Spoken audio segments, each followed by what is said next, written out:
Vi lever ett liv utanför ramarna. Ett liv där frihet, närvaro och omtanke är viktigare än prestation och ägodelar. Vi heter Agneta och Marco, livskamrater, medvandrare och drömmare som valt att leva nära naturen i lugn och harmoni. Agneta har vandrat en lång väg tillbaka efter en allvarlig bilolycka i ungdomen och bröstcancer som vuxen. Jag har lämnat arbetslivet för gott med en längtan efter stillhet och mening. Tillsammans reser vi med vår husbil dit hjärtat längtar, följer solen och säsongerna och landar ibland i vår villavagn för vila och eftertanke. Vi lagar enkel och närande mat. Vi njuter av friheten med vår katt Kissy, långt bortom stress och måsten. På vintern drar vi söderut mot solen och värmen för att leva, älska och inspireras. Det här är vårt unika liv. Ett liv på vårt sätt.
Vi är nästan hemma nu. Vi är vid Ramvikslandet. Ja, det är vi. Hit brukar vi åka ibland och bara koppla av. Ta med sig en kaffe och så här, och kanske en bulle och så. Och ni är jätteväl till våra lilla QA här. Det har kommit en del frågor har det gjort. Men det var ett inlägg som kom för i början där, så säkert 8-10 frågor någonting. Jag hittade det någonstans och ber om ursäkt. Antingen har jag tagit bort det eller så har det bara försvunnit från våra sociala medier. Då. Jag vet inte riktigt vad som har hänt där. Men vi har fått en massa frågor i alla fall. Har vi fått. Vi kan börja med viktigaste frågan här. Kostnad att bo i villavagnen. Den frågan har Sörens campingresa Europa ställt. Vad har vi för årsavgift? Vi har 24 500 kronor om året. Vi flyttade hit till campingen 2019 gjorde vi. Och från det har han ju höjt 1 000 om året då. Men i fjol höjde jag ju 2 000 då. Så vi är uppe i 24 500 nu om året. Räknar man med elen då, elen ingår inte då. Utan den får man betala separat då själv då. Och det tar han ju, då har han också höjt lite grann då. Det är 3 kronor kilowatten då. För nästa år då. Och vad det blir per år vet inte jag. Vi har ett autohyr på 4 000 i månaden nu. Vi hade 3 500 i början då. 3 500 i månaden har vi autohyr och då så räknar vi av alltid på hösten då. Så vi är alltid skyldiga några tusenlappar då. Så vi kan säga att det ligger runt 40-45 000 kanske årsavgifter. När vi har varit här. Ja. Men nu är vi borta på vintrarna va. Så att det kanske inte blir så dyr elräkning då. I år blir det jättelite. Det blir bara 8 900 kronor och vi ställt villavagnen på 8 grader då. Och i fjol var det kyligt hemma. Det var riktigt vargavinter. Vi var i Portugal och Spanien. Då fick vi räkning på 15-16 000 för vinterhalvåret då. Elen då. Så var det med det. Men billigt att bo i alla fall jämfört med hyresrätt eller, Ja, det är jättebilligt. ja, eller villa då. Ja. Det är det. Så tar vi nummer 2 där. Hur är husbilen nu? Har ni funderat på en plåtis? Och hur tycker om Knausen nu då? Knausen är toppen. Den är toppen. Det är våran bil. Ja, du har alla felen åtgärdade också. Va? Så att det har tillkommit någonting extra. Så att allt har gått på garantitiden nu. Mm. Och även DC-DC-laddar fick de ordning på till slut då. Det var lite strul i början där då. Det var måndagsbil var det. Det kan drabba vilket varumärke som helst då. Vilket bilmärke som helst. Ja. Men just den här manmotorn. Den är rekommenderad. Så det är så tyst. Den har vi inte haft några problem med. Nej. Det var bordelen bara. Ja, bara bordelen ja. Så är det. Och har ni funderat på en plåtis? Vi var inne på att kolla på plåtis här också. Va? Men för oss är det helt omöjligt att skaffa en plåtis. Ja. Vi kan inte utnyttja det som plåtis är till för. Skjutdörren ska vara öppen och så bakdörrarna öppna. Va? Vi har en katt. Det är anledningen. Vi kan inte skaffa oss en plåtis. Vi måste bara ha en bordis. Men jag tycker att den är för liten också. Tycker inte du det? Ja, plåtisen blir då för liten för oss. Vi har ju varit där inne i några. Ja, bra, precis. Vi tycker förvaringen är lite för liten idag faktiskt. Om man är borta i 6 månader om året, vi ska vara det då, va? Så är det... Ja, det är frågan om det här blir för lite också. Ja, det är ju det. Nej, men vi har... Fiskmås. Ja, fiskmås kommer där nu. Ja. Ja. Så att plåtis har vi funderat på innan, va? Men sen skaffar vi kissus efter Beckus då, va? Så blir det ingen plåtis då. Så blir det med det. Sen har vi Jim Jons på Instagram. Jag skulle vilja veta mer om anledningen till att ni bytte till mindre bil och om det var som ni har tänkt. Känns det som att ni fortsätter med denna storlek? Vi bytte till mindre bil bara för att vi vill utforska övervintring i Europa då. Planerna kom ju det här året innan redan att nu ska jag inte jobba länge till. Ett år innan här kom planerna då. Ja, i vintern, januari, februari. Att nästa vinter ska vi nog inte vara i Sverige då. Och Itineo hade 7 år på nacken och den hade ju robotlåda. Den var lite tveksam till då att den ska hålla. Vi har inte haft några problem med Itineo överhuvudtaget. Men om lådan rasade efter 7-8 år var så inte så kul heller. Va? Det kostade 100 laxen så. Och man kommer överallt med en liten bil gör man. Vi har problem med den här också då. Köper man en 8-9 meter va, så blir det lite mer strul. Då blir man lite mer begränsad. Då blir man ju. Men det går att ta sig ner med en lång bil också. Större bil då. Det gör det ju. Det gäller bara att undvika de här byarna och städerna och de här i centrum och sånt där då. Och om vi fortsätter med den här storlek, ja det gör vi i alla fall några år till. Nästa gång vi byter så blir det antagligen en större igen. Nästa gång vi byter. Men den här är ju bara 2 på nacken nu så att vi har tänkt behålla i alla fall mellan 5 och 7 år. Det har vi tänkt att göra. När går det riktig pension? När är 65? Kanske vi byter. Eller innan. Ja. När går ni ålderspension om man säger så. Då kanske vi byter till en större bil. Och jag tror inte vi köper en bil som är över 8 meter. Det gör vi inte. Mellan 7,5-8 meter någonting. Och då har vi tänkt att stå still mer också på den när vi är äldre. Då. Vi ska inte flänga runt så här. Nej. Det räcker man flänger runt i några år. Då, 4, 5, 6 år någonting. Man flänger runt och utforskar nya platser hela tiden. Va? Sen kanske man blir lite mer stationär då när man blir lite äldre också. Men det är i alla fall en 57 år framåt i alla fall. Det är det. Ja. Boho Annika med flera har funderat lite. Mår Agneta bättre? Ja, nu mår jag bättre. Men jag har mått illa. Ont i lederna. Ja. Är det stridsflygplan? Kanske hörs. Är det mer behandlingar? Ja. Jag ska gå hos läkaren i 5 år. 10. 10 år. 10 år 10 år. i detta landsting. Ursäkta Ja. mig. Ja. 10 år. Och en gång om året ska jag mammografi. Mm. Ja, det är och så det. länge jag äter tabletterna Det är 5 år. i 5 år. Ja. Och nu mår du bättre på de här anastrozol ackord. Du bytte från teva till ackord. Ja. Ja. Nu mår du bättre på dem i alla fall. Så jag hoppas att aptiten kommer tillbaka också. Annars kommer man missa mycket gott. Ja, och sen har vi en kär följare här, Sven Bladgren, som var på våran träff. Och vi har träffat han ett par gånger på Elmia också. Ska ni göra en resa till Finland? Ja, det ska vi göra i år. Men det tar vi på slutet på den här QA'n. Gör vi. Sen har vi fått ett privat meddelande från Magnus Boström. Och även Ann Fredrik som får sitt svar på denna fråga. Tack för att ni delar av ert liv i husbilen. Vi är nästan lika gamla. Jag är 56 och jag har förstått på dig, Marco, att du gick i förtidspension. Ja, jag gick inte i förtidspension, jag tog ett avgångsvederlag, heter det. Hur går det med ekonomin? Får ni hålla er mycket för att lyckas leva det livet ni lever? Och har ni ångrat något? Typ att det var för tidigt eller för sent? Vad säger er familj om att ni är borta så lång tid ifrån dem? Ja, ekonomin. Vi behöver inte hålla igen egentligen på någonting. Egentligen. Nej. Vi har det fasiken så mycket bättre nu än när vi hade huset. Ja.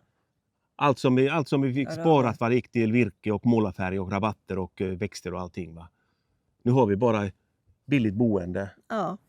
Och ekonomin är så att du har garantiersättning från Försäkringskassan. Och jag har tagit ut den tjänstepensionen då. Jag har tagit ut i förskott då. Varför ska jag vänta tills jag är 65 år och börja ta på den? Man kan ju inte bli 65. Då faller ju den kanske, man vet ju aldrig. Det är bättre att bredda pengarna nu istället. Och vi klarar oss med min tjänstepension och din garantiersättning. Ja. Ja, det gör vi. Vi får till och med pengar över där varje månad. Så att... ja, sen har vi ju varit i fastighetsbranschen hela livet om man säger så. Vi köpte ju vår första insatsläget 88. Mm. Och vi köpte för 275 000 i Backa, gjorde vi. Vi bodde där i 2 år, gjorde vi. Vi gjorde 50 000 vinst, va? Vi sålde för 325, så vi fick hyran tillbaka på 2 år. Så köpte vi ett radhus i Torslanda då, 1990 då. Den gav vi för den. 920 någonting tror jag. Och där bodde vi 11 år. Och där gjorde vi inte mycket vinst. Nej. Vi fick 1 miljon när vi sålde den. Så att vi gjorde 80 000 på 11 år. Och sen byggde vi huset då, 01 då. Och där har vi gjort lite vinst då, som grabben har köpt då. Så vi har lite sparkapital kvar då. Och det kan man ta ifrån om man behöver då i framtiden. Men vi klarar oss än så länge med våra pensioner. Ja. Garantiersättningen och min tjänstepension. Det gör vi. Ja, 2019 då när vi flyttade från huset och grabben flyttade in där då. Så pendlar vi 4 år drygt. Först veckopendlar vi. Vi jobbar natten då, 5 nätter i veckan. Så vi veckopendlar och ibland vi var inte hemma, kanske var 3:e vecka var vi i villavagnen då. Ja. Det var ett tufft liv var det, 4 år. Bo i en husbil på veckorna. Man kan säga att vi bodde nästan i husbilen hela tiden.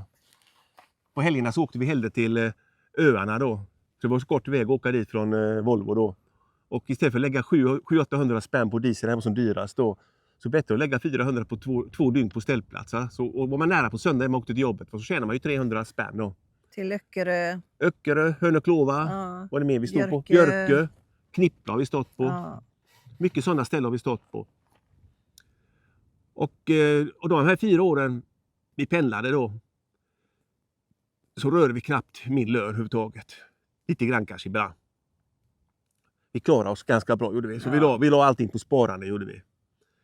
Så att jag har alltid varit intresserad av aktier om man säger så. Så att jag har stoppat in lite pengar där om man säger så. Och så får man lite utdelningar då och då. Det hjälper till lite grann att göra det ekonomiskt. Man måste vara intresserad av aktier. Ja, precis. Är man inte intresserad av aktier så köp fonder. Så är det någon annan som sköter det åt dig. Det är ett tips också. Om inte man kan något då. Men börja i tid, gör det. Jag började på 90-talet då, men det har gått lite titt som tätt i skogen ibland också. Varit med om några finanskriser, IT-kraschen, där var vi med om. Och så var vi med om den där finanskrisen 08 då. Så att det rök en del av kapitalet om man säger så. Nej. Nej, verkligen inte. Det har vi inte gjort. Vi älskar det här livet. Slippa ha den där förbannade väckarklockan. Klart, jag hade inte mycket väckarklockan över natten heller. Ja, jag kom hem på morgonen så söv jag tills jag vaknade ungefär. Ja, typ att det var för tidigt eller för sent.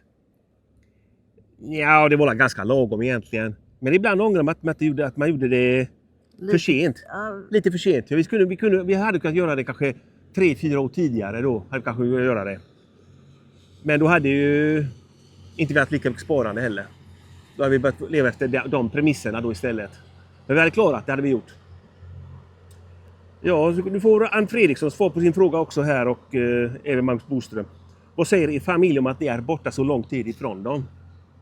Vi har 2 barn, har vi 2 söner. Båda 2 jobbar på Volvo Cars, personvagnar. Den yngsta grabben han jobbar i karossfabriken då. Och han har blivit kvalitetschef där då.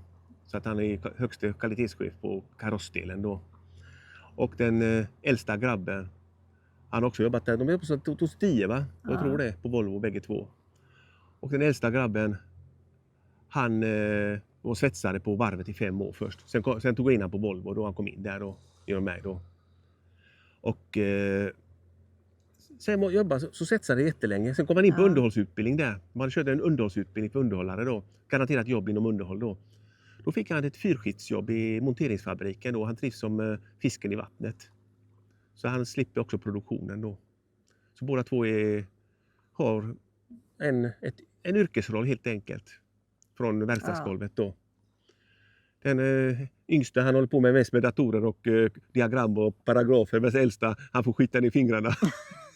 Det här passar han till. De är födda 87 och 89. Och sen har vi 7 barnbarn. Har vi. Den yngste leder, han har 4 stycken, han som bor i vårt hus då. Och den äldsta har 3 då. Och den födda 2010 är den äldsta. Och 22 är den yngsta. Född. Äldsta och yngsta är flickor. Och så är det 5 pojkar emellan där. Ja. Och så har vi det här också då. Vad säger era familj om att ni är borta så lång tid ifrån dem? Ja, jag har ju kontakt med... Vi. Ja, jag har ju kontakt. Du har ju kontakt med dem ibland. Ja. Ja, skriver till dem och sova. Men jag har ju dagligen kontakt med dem för de håller på med aktier också. Och vi har en liten chattgrupp där på Messenger då va. Så vi ger varandra köp och säljtips och så. Så lite sportsnack och sånt är det också. Ja. Så att vi har ju kontakt hela tiden då med dem. Även om vi är borta. Det var ju värre för en 30-40 år sedan. Tänk på 1800-talet. När man åkte till Amerika vet du, så var det hej då sista gången man sågs. Skickade ett brev så tog det 2 månader innan han kom fram typ. Men då har man ju så mycket digitala medier och allting, sånt där. Man kan ha messenger-samtal och allting. Man träffar ju dem då. De säger bara till oss, lev ert liv nu. Så har de sagt till oss. Mats Löfberg har en fråga här. Hej, jag har en fråga. Ställplatsappen ni använder, vad heter den? Park4Night oftast. Ja, den använder vi ganska mycket. Där kan man ställa in lite filter och sånt där för gratisplats och betalplats och campingar och om man vill ha tvättmaskin och sådana grejer också kan man ställa in. Och sen använder vi mycket camperkontakt också, inte lika mycket. Det använder vi mycket i början gjorde vi. Men det är inte lika mycket platser, där tycker inte jag camperkontakt. Nej. Men den är bra också i den. Alla platser är inte med på Park4Night och inte camperkontakt. Man kan kolla på båda kan man kolla ibland. Men oftast är det Park4Night vi brukar hitta våra platser på. Sen har vi Jenna Hellström här då. Hur känns matpriserna i Sverige nu för er? Ni som varit borta i länder där maten är billigare samtidigt som matpriserna höjs rätt mycket i Sverige. Ja, det är dyrt här. Det är här dyrt här, ja. Hur vi gör? Ja, vi dricker ju ingen kaffe till exempel. Kaffe dricker vi, va? Men vi dricker mest te nu, gör vi billigare då va. Och vi köpte ju 3 paket, eller vi fick från Uffe och Maggis 3 paket presskaffe där nere då. Det är i och för sig små paket och 250 gram då. Så vi kör en fransk pressmaskin hemma då. Gör vi cappuccino och sånt så när vi blir kaffesugna då. Och vi märkte det redan i februari-mars att det blir billigare på Sicilien eftersom vi betalar med kort.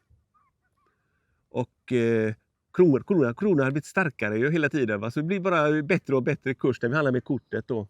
Så där tjänar vi på att inte vi tagit ut med kontanter då. Utan vi kör bara med kort då. Så fick vi bättre kurs hela tiden då. På tiden gick då. Det var otroligt billigt att leva på Sicilien var det. Det är bara resan ner dit och resan upp som är den dyra kostnaden då. Och där nere. Vi tankade Ghiseria Lido. Nej, inte Ghiseria Lido. Jo, Ghiseria Lido på fastlandet. Där tankar vi sista gången på fastlandet. Och då var det kanske en 12-13 mil kvar till Messinasundet och till färjan då. Sen åkte vi hela vägen till Pozzallo. Så där nere snurrade vi runt på sydkusten i dessa 2 månader. Gjorde vi. Ja. Ja, drygt 2 månader faktiskt. Och sen tankade vi i Spika, vi var på väg uppåt och då var det tom tank. Så att vi tankade inte något på 2 månader där nere. Så att, men väl kom på plats så bränner man ingen soppa. Om man inte rör sig så mycket. Det är ganska begränsat område vi rör oss på hela tiden också. Och stod stilla många dagar på alla ställen och så. Så, då vänder vi blad.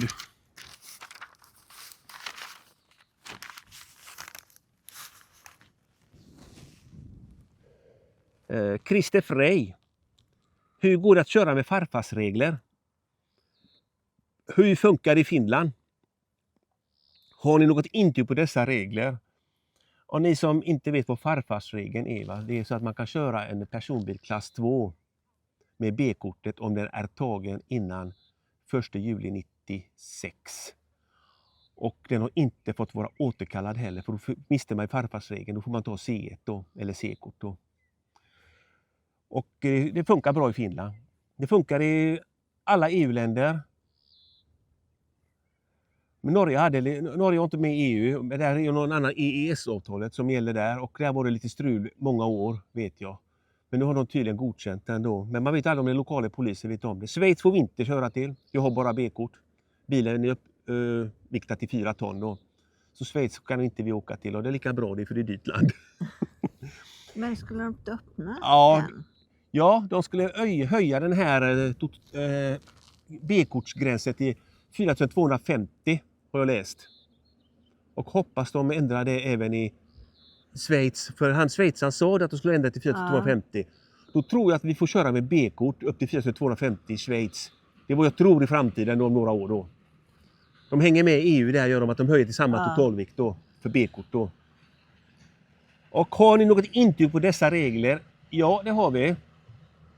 Nu har jag inte webbadressen i huvudet. Kanske någon kan skriva i kommentarerna också om någon som undrar det.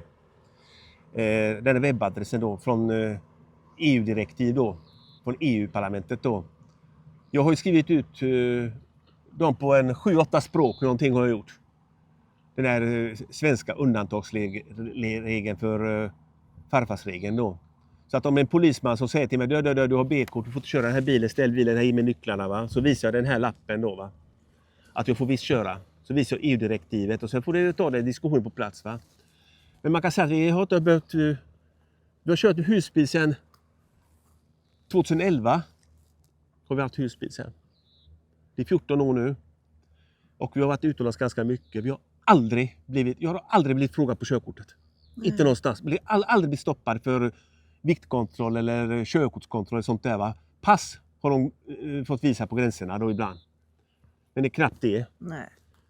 Så att, men klart, någon gång lär det bli det första gången man blir stoppad av polisen kanske. Ja. Utomlands, kolla lite i bilen och sånt där. De har stora serier ibland i Österrike och Tyskland då, med viktkontroller då, vet jag. Men vi har aldrig råkat ut för en sån heller. Nej. Sen har vi en fråga om villavagn och husbil igen. Åsa Andersson. Hej, jag tycker att det låter så bra med villavagn och husbil, men det som skrämmer lite med villavagn är vilka garantier man har av campingen om campingen säljs, går i konkurs eller att ägarna ändrar sina villkor. Ja, vi har ett ettårsavtal. Han skickar ut ett avtal på hösten till oss då. Så skriver vi bara på den och skickar tillbaka den till honom, men det har aldrig gjort heller. Utan han skickar bara till oss, han vet att vi ska bo kvar, va. Så han skickar ut ett årsavtal till oss och då står alla villkoren där. Elpriser, årsavgift, allting. När vi har tagit emot den här lappen och godkänt den, va, då är det avtalet som gäller 1 år i taget. Och om man inte vill ha kvar oss så får vi ingen lapp och vi missköter oss. Så enkelt är det. Så att vi har ett årsavtal då. Nu är det 24,5 årsavgift och så 3 kronor kilowatt så gäller nästa år. Och så lite ordningsregler och sånt där då. Lite grann kan du ändras där med då. Och sen arrendemark är mer lurigt när kommuner arrenderar till campingplatser och villavagnar. Det kan ju vara så att det är ett 5-årsarrende då. Vi hade ju en villavagnsplats först på gång i Vårgårda. Men där kom vi inte till skott riktigt. Den platsen var för lite för oss där. Vi hade tänkt att plats där då. Där hade vi plats med en 8 meters villavagn, va? Vi vill ha en 10 meters. Och det var väldigt trångt för husbilar. Vi hade varit tvungna att ha husbilar en bit ifrån villavagnen också. Nära centrum i Vårgårda också, va? Så att nej, det var inget för oss. Och där hade de 5-årsarrende då. 5 år i taget från kommunen då. Det är det som är lurigt. Säger kommunen upp avtalet så måste alla flytta därifrån. Det är bara att lyfta upp villavagnen och byta till en annan camping då och leta för en annan plats. Men den här campingen äger han själv? Ja, han äger marken då. Jag frågade han också, ska du bo kvar här eller? Ja, han måste ha pengar, sa han. Och han är ju bara född 89, han är 36 år, Alexander då, va? Så att han kommer och driva i alla fall jag sa till honom, bara du håller den i 25 år till så räcker det för oss, sa jag. Sen kanske inte vi kommer på campingen heller om 25 år. Då blir vi långt över 80. Ja, men han ska ha kvar i alla fall till 60, så han. Sen om hans barn tar över den då, sonen då, jag vet inte. Men det har gått i arv lite grann då. Så, sen har vi Bertil Oskarsson. Här är god fortsättning. Den här frågan kom 3 januari, men jag tog med den här för jag såg den där. Vad tror ni funkar det med en husbil i Italien som är 9 meter? Finns det så stora platser på campingar och ställplatser även på Sicilien? Ja, det finns det. Även på Sicilien finns det, men de är begränsade, de platserna. De ställplatser och campingar vi var på Avola. Vi var i Flintstones park. Och sen var vi i Naxos. Giardini Naxos. Ja. Alla de 3 platserna när vi var på resan, när vi betalade, va? Där fick det faktiskt plats större bilar också. Men de platserna var begränsade. Man får liksom bara köra rakt in i Avola till exempel, direkt till vänster sida och ställa sig där någonstans då, va. Man kunde inte åka in i katakomberna där och leta efter något heller. Och Flintstones park var likadant. Det var bara raka spåret fram och så var den nedanför oss var det stora gräsytor där. Mm. Där vi stod i Flintstones camping, där kunde man inte stå med 9 meter där uppe. Tror inte jag. Men nedanför oss fanns gott om plats. Och Naxos, där såg vi en svensk bil utanför oss. Ja. En Concorde, det var säkert 9-10 meter lång. Men de kom inte in på området för de platserna var för korta. Men de ställde sig utanför. Japp, de hade 4 till 6 platser på utsidan där. Mellan grinden till campingen och receptionen då. Hade de 4 till 6 platser då. Där stod de längs med istället då. De hade el också då. Så de fick ställa sig på utsidan då. Det var bra var det, tycker jag. Ja. Men det var inne ändå. Ja, det var ändå innanför bommarna till receptionen var det ju. Ja. Så att 9 meter är inga problem. Men åk inte in till Pozzallo som vi gjorde med den här 7 meter. Det gäller att hålla till stora vägar bara då. Så ha ett mål med resan då också samtidigt, va. Och kolla i tid då hur man åker då. 9 meters bil kommer vi aldrig skaffa oss, det tror inte jag. Jag sa att 8 meter är gränsen för oss i framtiden. Där tycker vi ska placera oss. Vi hade 7,43 innan. Ja. 7,50 kanske, 7,60 med cykelställ då, i Tineon då. Men 8 meter tycker jag gränsen går strax under 8. 7,88 någonting där. Det tycker jag ska räcka. Det blir ganska mycket svårare på färger med det här överhänget då. Om det är en brant ramp, tidvatten kanske spelar spratt och rampen är lite uppåt, va, så kan slå i baken där asfalt. Det är sådana grejer man får tänka på. Sen har vi Tompa här igen. Har ni en dashcam i husbilen? Ja, vi har haft en dashcam, har vi haft en gång i tiden, men den hade vi personbilen då, men den jag går bort med ungarna gjorde jag. Vi har ju programvara till telefonen då för GPS-program då. Och där har vi dashcam i den då. Men vi använder inte den, gör vi inte. Du sitter med kameran högsta hög hela tiden istället. Om det händer något tråkigt om man säger så. Kommer vägpirat eller sånt där. Så kan du filma direkt. Nästan hela tiden. Ja. Inte hela tiden. Nej, ibland lägger du ifrån den då. Så Ja. Men klart kommer det händer något så får man ta fram kameran och den är ju alltid där framme då på laddning Ja. då. Så dashcam har vi inte. Vi har, men vi använder inte den. Så heter det. Grey Nomads. Var trivs ni bäst? Italien, Spanien eller Portugal? Motivera gärna. Mm. Det beror ju på. Jag Det är ju alla ställena trivs Ja, ju jag på. trivs på alla ställen. Spanien har inte vi varit så mycket. Vi åkte, Vi åkte ju igenom där. ja, vi var ju där nere i Capo di Gata och lite Arcena och där. Och sen åkte vi uppåt då. Stannade på vägen där vi lite bråttom hem där. Portugal var vi ganska mycket och södra Portugal trivdes väldigt bra gjorde vi. Ja. Men det är mycket förbud där i Portugal och Spanien och man blir bortjagad då. Så man ju kanske böter också om man har otur. Men Italien, vägen till Italien, till Sicilien. Italien trivs jättebra, va? Sicilien med, men just på vintern, vägen till Sicilien är så fruktansvärt lång. Ja. Åka genom Italien då, så att om vi åker dit någon mer gång, va, så blir det nog en färja på 20-25 timmar från uppe vid Genua-trakten, Pisa, Livorno, vilka färger som går därifrån då. Ska man sova bort en natt i alla fall på båten så vaknar man i Palermo då. Så slipper man hela långa Italien. Men de kanske vill se Italien. Ja, Ja. men ska man övervintra, va? Och vi åkte i december så var det så jävla roligt att 3 veckor där nere i kylan på 10 grader bara. Nej, men de kanske vill se Italien. Och det är väldigt fint. Ja, det är det. Italien. Ja, vi hade aldrig träffat han bonden där vid Padula. Om vi Nej. hade åkt färjan. Han Om man var säger så. jättesnäll och god. Ja. Och Sicilien är ju inte lika trångt än så länge med turister som Spanien och Portugal. Och Spanien är ju värst. Det är ju det där sydöstra Spanien. Det är ju High Chaparral där nästan ju. Ja. Och Sicilien börjar i vissa ställen bli High Chaparral. Det var ju den där Lido Hotel och den där sandstranden då. Där såg vi husbilar antagligen. De kommer dit i oktober någon gång och åker hem i mars. De stod på samma strand i 6 månader praktiskt taget. Så att det är risk att det kommer upp skyltar där med på Sicilien då. Det är risk för det. Kommunen var ju där och körde med sina bilar några gånger när vi var där i Lido Hotel och tittade på bilarna. Och de hejade gjorde de i alla fall då. Det är de som ställer frågan då, så kommer med skyltar och grejer då. Men än så länge var det inga skyltar. Men i Grekland har jag hört att det har kommit någon regel där också att nu är det förbjudet att frikampa överhuvudtaget överallt. Jag läste på någon Facebookgrupp. Det kan ni ta reda på om det är tillåtet att åka till Grekland. Där får man kanske ta in på campingar, bara ha ställplatser då. Sen har vi Ann-Charlotte Edström. Stort tack för kostnader och allt intressanta. Om ni har tid och lust att berätta lite om hur ni packar, tänker kring kläder.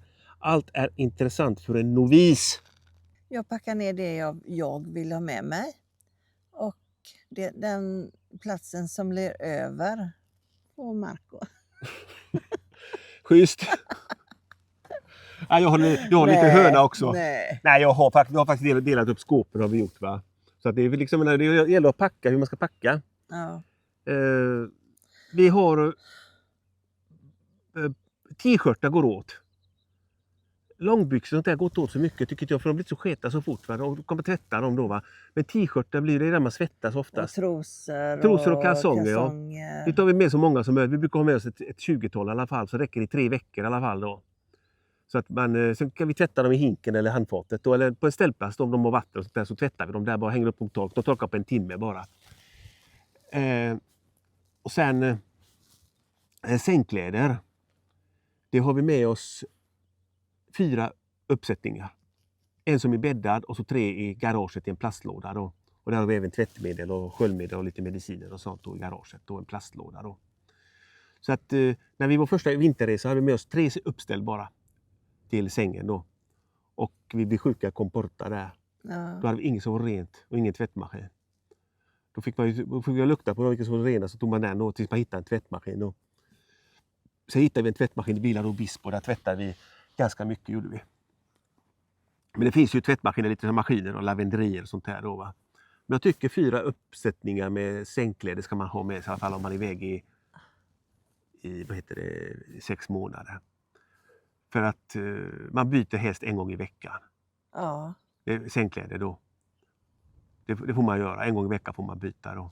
Och på sommaren får man ju tänka på det att man svettas lite mer och så då är det ju äckligt. Ja, det gör man. Det kan bli klibbigt i sängen på sommaren. Nu när vi ska norrut i år då va, så att vi kanske har midnattssol och 30 grader på natten inne i bilen då va. Och solen kanske inte går ner för en 12-1 och så går det upp i 2-3 någonting. Så att det kan bli varmt i bilen på sommaren då. Om man frikampar då. Ja. Men Asien har vi aldrig på ändå på natten när vi sover. Nej, Det har vi aldrig på. då kan man inte sova. Nej, den brötar för mycket gör det. Då har vi takfläkten på ibland.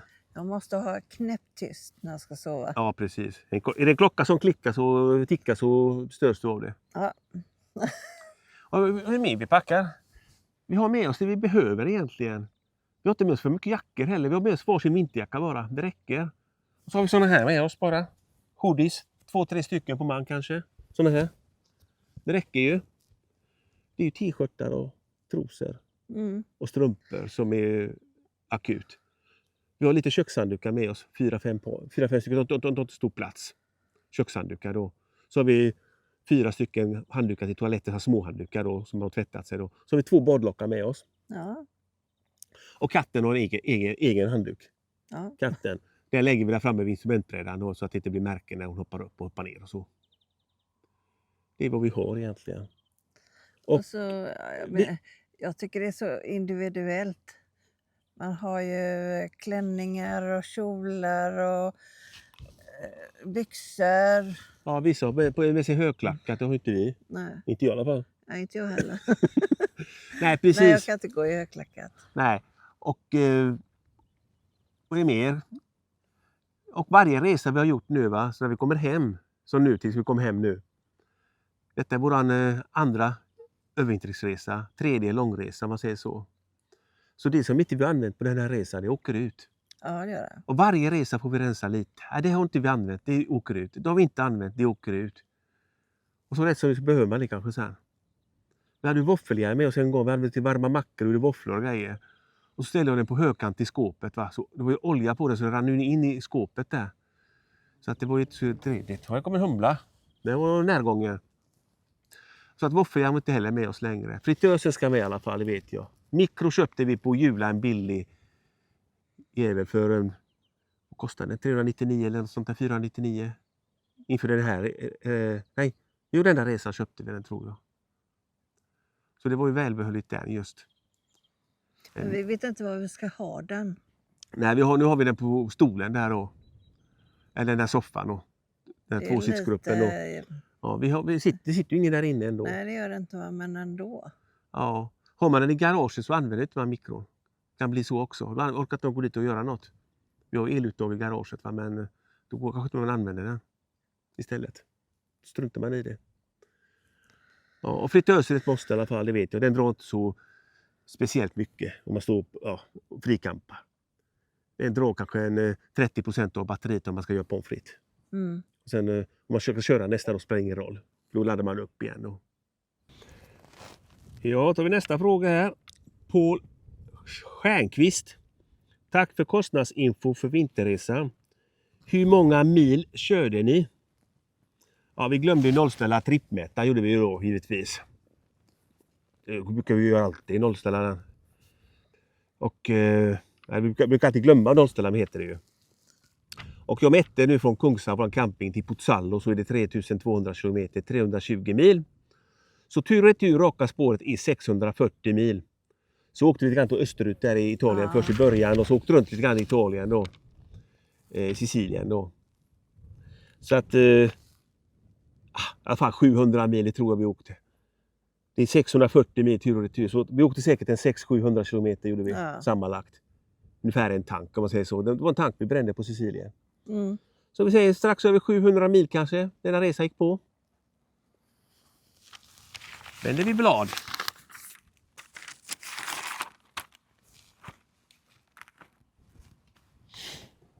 Elisabeth Rönnqvist. Bra med informationen. En fråga om man åker med en plåtvis 3,5 ton under 7 meter och inte exakt vet vilka vägar man ska åka i Österrike. Vad är det bästa alternativet tror ni? Ja, på sommaren så åker man över Alperna från Füssen eller Garmisch-Partenkirchen. Den har vi tagit på sommaren allt över där. Men det är serpentinvägar sen så att också det är väldigt brant mot Innsbruck där man kommer till den sidan då. Så att man gäller att ha bra bromsar. Inte rekommendera att dra tung husbil eller husvagn kanske. Så att som väger jätteabel där då, det kan vara väldigt lurigt. Och på vintern så tar man från München, Rosenheim. Nu åkte vi på vintern praktiskt taget. Vi åkte 6 december från Sahlgrenska och vi kom dit någon gång i runt den 9-10 december till München då, något sånt. Och då tog vi München, Rosenheim till Innsbruck för då är det motorväg hela vägen och de är väl saltade. Den är lite dyrare då. Det går lite mer pengar då man tar vägen från Rosenheim då. Då gick det på en 500-600 någonting enkel väg va. När vi tog från Garmisch-Partenkirchen till Innsbruck, den lilla korta biten till Brenner, då kostade det 150 kronor ungefär med tung husbil då. Och jag säger det är alternativen man ska ta då. Innsbruck och sen till Brenner då. Raka spåret. Man kan ju ta Färenpasset också. Det har de gjort några gånger. Den gratisvägen längst till västerut i Italien kommer man nästan där uppe någonstans. Jag vet inte vad stället heter där uppe. De städerna då. Men det är i alla fall en icke-betalväg då. Och det var ganska bra vägar också var det. Och vackra vyer var det. Men jag har hört också att man får inte köra av motorvägen med husbil eller om det är tung husbil, jag vet inte. De vill ha dem på betalvägarna i Österrike då. De vill inte ha in dem på gratisvägarna. Och du måste alltså bevisa att du har en bokad camping eller ställplats då. Du har läst på några Facebookgrupper då att de har haft kontroller och sånt där då. Att alla utlandsregistrerade bilar nekades inträde och köra av då till de vägarna då. Och vi har ju varit där när vi åkte till sommarresan dit så tog vi ju smitvägen då, eller gratisvägen då. Men då hade vi en ställplats då som inte var bokad, men vi hade klickat in oss på GPSen där. Det kanske räcker att man säger till polisen att jag ska till den ställplatsen och ställa mig där. Att vi har visat GPS att den är inställd på det då. Men jag vet inte hur det låter osagt det där lite grann.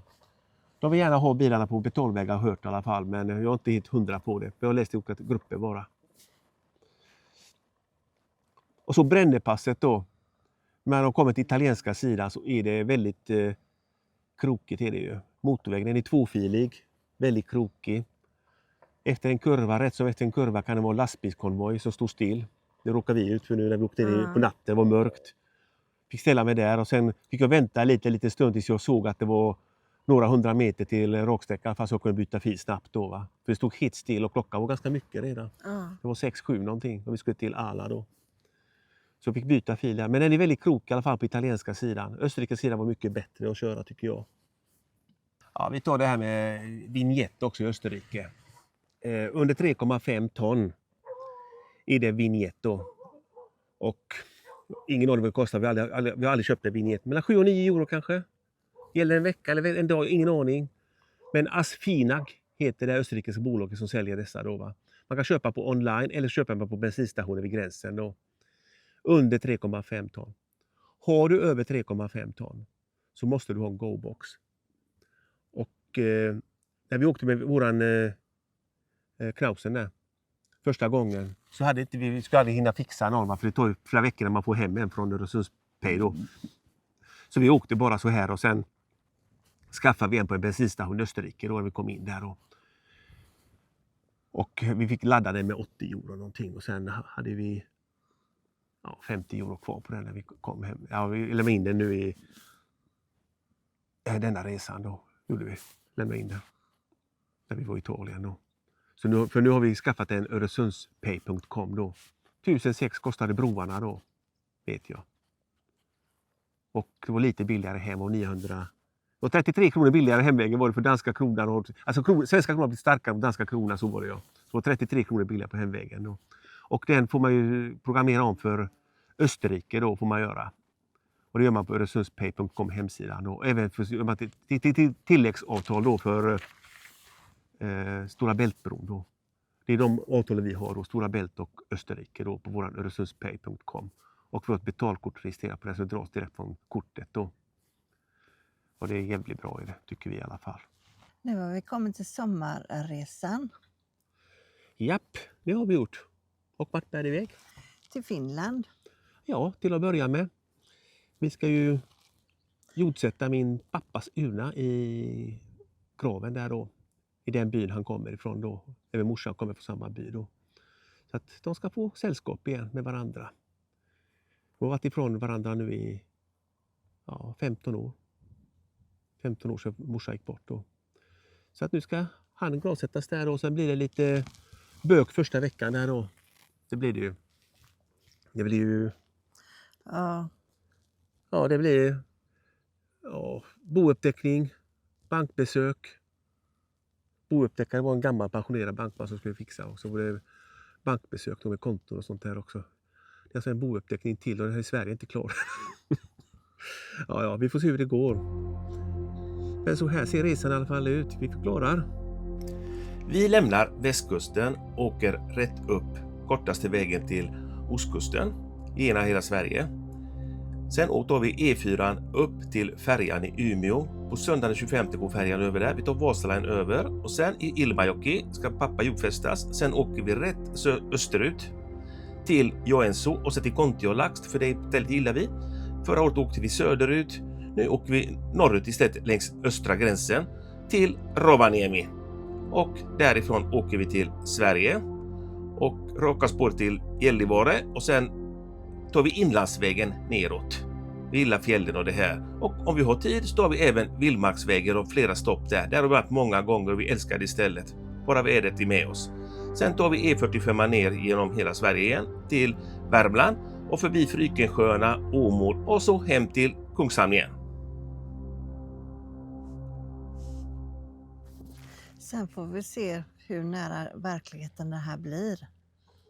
Ja, det beror mycket på vädret också. Ja, det gör det. ju.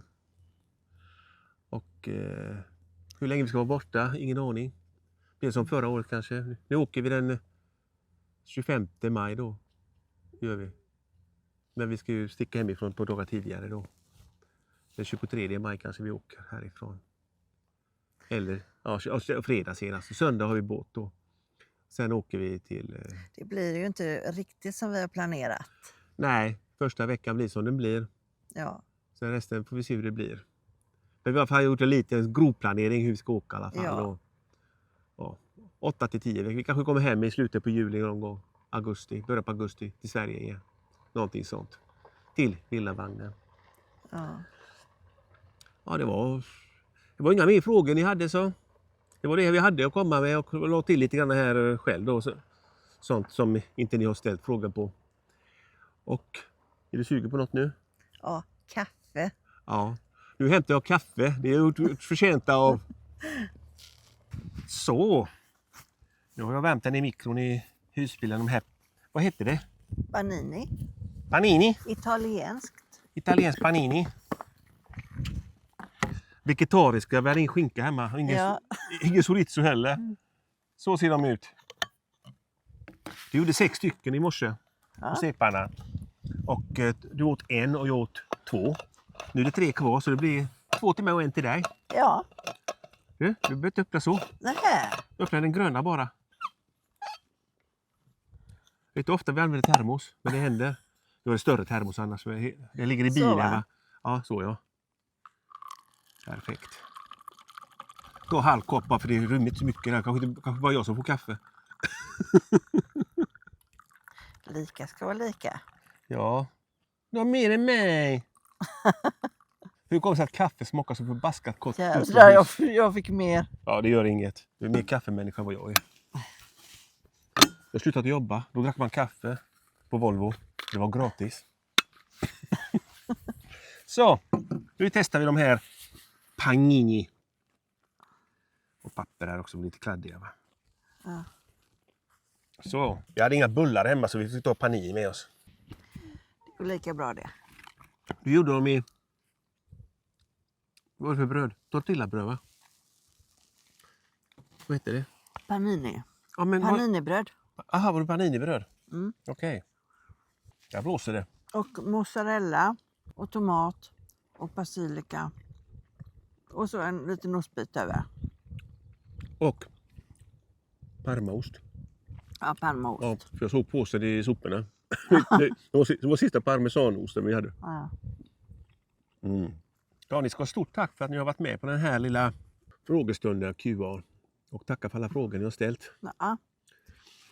Och glöm nu inte att vi har även ett Instagramkonto. Agneta_Marco. Så följ oss gärna där med. Jag lägger lite grann smågodis emellanåt.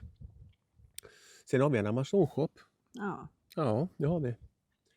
Och finns under kanalnamnet. Och där säljer vi mycket godis också. Som vi använder då. Vi köper så mycket prylar, det gör vi inte. Vi har allt vi behöver egentligen. Mm. Hittar man något man behöver någon gång så kan man köpa det. Men vi tänker till en bra stund innan vi köper något. Ja. För det finns sådana saker man handlar när vi bor i huset. Va? Köper man något så använder man inte det. Nej. Aldrig använt vissa saker va? Så att det är liksom en onödiga kostnader. Den här är billig och det är en bra att ha-grej va? Så använder man inte det. Men just de grejer vi har köpt från Amazon-shoppen, de använder vi allt. Mm. Det tror jag vi gör. Så, sen ska vi äta upp det här. Så hoppar vi in i bilen. Så vet jag inte vad klockan är. 3 stänger de kustskärken. Oj. Ja. Jag måste handla en köttbit i min mat idag. Och så handlar något vegetariskt till det va? Mm. Ska jag göra. Det får vi göra. 3 stänger de kustskärken. Jag tror att det är klockan 3. Så att vi drar dit här. Det blir lite klart.